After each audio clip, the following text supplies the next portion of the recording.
Hi, this is Bert Hedberg. I want to talk to you for a few minutes about the receiving, unpacking, setup, and operating of a Centrifan PE. It's a personal evaporator, uses no vacuum pump, no blowdown gas to cause solvent evaporation. Not only evaporates the solvent, but also condenses and collects virtually 100% of the solvent that it evaporates. So it's a closed recirculating evaporation system. You could actually think of it as performing room temperature distillation. There are cases where the distillate, the condensate material in the flask is as important as potentially the dry material in the rotor at the completion of a run. So let's imagine that receiving has just delivered to us a new Centrifan in the box, and we'll take this apart, see what we can find here.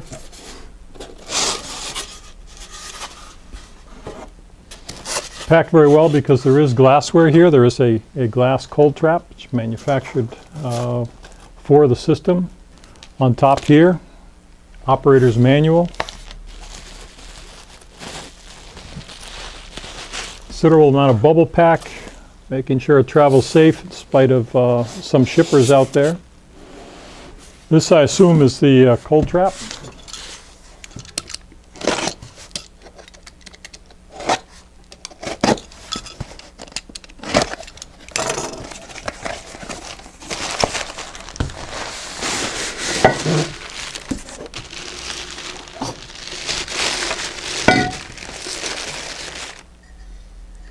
So this is the cold trap assembly. We'll put that on in a few minutes. Line cord. This is the clamp which goes between the cold trap and the collection flask. And to need this out.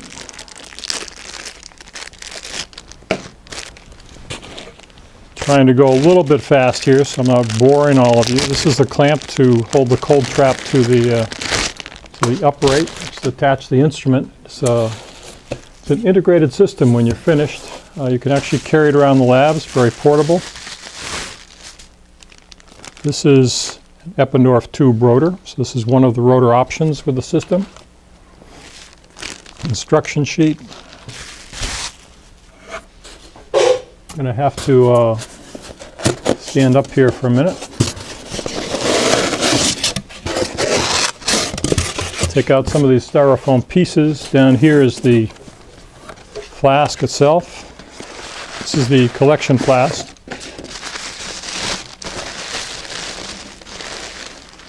We'll hold that aside here for a minute.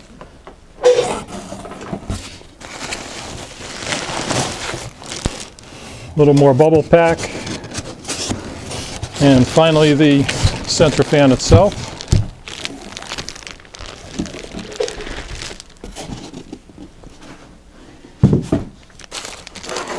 So the Centrifan is a very compact evaporation instrument. This designed primarily thinking about single user applications, medicinal chemists doing flash LC work, and flash LC is particularly appropriate because you have a small number of known fractions. You typically are generating out of a flash LC instrument, unlike HPLC where you might have a rack with 100 fractions, and you're looking to characterize exactly what the compounds are in each fraction. In flash LC, you typically know what where the compounds of interest are going to elute, and you wind up with 2 or 3 fractions that are particularly interesting, and those are the only ones you want to dry out of the run. So you're typically doing an 80-20 cut, trying to get 80% of the mass out and leaving the 20% that you really care about and want to continue working on. So this is the Centrifan instrument out of the shipping carton. It's largely ready to go except the addition of the cold trap. On the rear panel here there are a couple of tubes, one being the supply of vapor-laden gas to the cold trap, and the second tube here is a return from the cold trap, sending the dry gas back to pick up more vapor, hence the recirculating evaporation concept. To mount the cold trap on the instrument, first need to press this lab stand, the clamp for the lab stand onto the OD of the of the cold trap.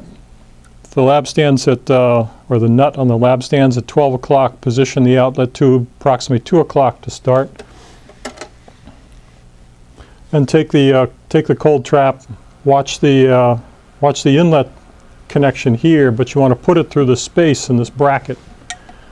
So drop this gently down. At the same time, guide the lab stand into the hole in the clamp, so that ultimately the cold trap sits on this bracket but is held in place by the clamp at the top. Tighten the screw and you now have a very secure assembly. This is can be extremely convenient even for emptying the cold trap. If you've got ice water and just want to dump it into the sink, you can literally take it and tip it upside down like that, and it's very easy to maintain the trap. Making the gas connections here, again, this one here is the outlet from the Centrifan enclosure. That goes on the bottom of the cold trap, so the gas is going to be traveling up through the cold trap here. Tighten the clamp to make it sit straight here. This is the return. It connects to the top of the cold trap like that. The small vial down the bottom is because we have seen occurrences where if there's a lot of vapor in the system, the ambient temperature in the room is sufficient to cause condensation in the return tube. You can see drops of solvent collect in this tube. This is all Teflon lined Tygon tubing, by the way, so it is solvent inert.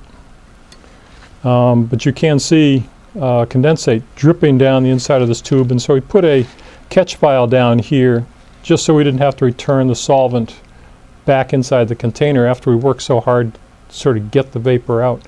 Very seldom do you see material collecting in this vial, but we have it here just in case. So now the Centrifan is essentially assembled except for the collection flask, and that is ships with a 500 mil ball and socket kind of a connector. This clamp holds the two in place. It can be taken off at any time during the run because, again, there is no vacuum in this system. It's all at atmospheric pressure. And you now have the completed system where you have evaporation occurring here, condensation in the cold trap, collection in this flask at the bottom. There is one other connection I wanted to talk about here just for a second. The Centrifan ships with Centrifan ships with a jumper tube across these two fittings. And this is because these fittings allow the installation of two separate pieces of tubing, one being a supply of nitrogen and the other one being a vent to a hood. So you can, with a very low flow rate, say 1 liter an hour of nitrogen, actually displace the oxygen from inside the Centrifan enclosure.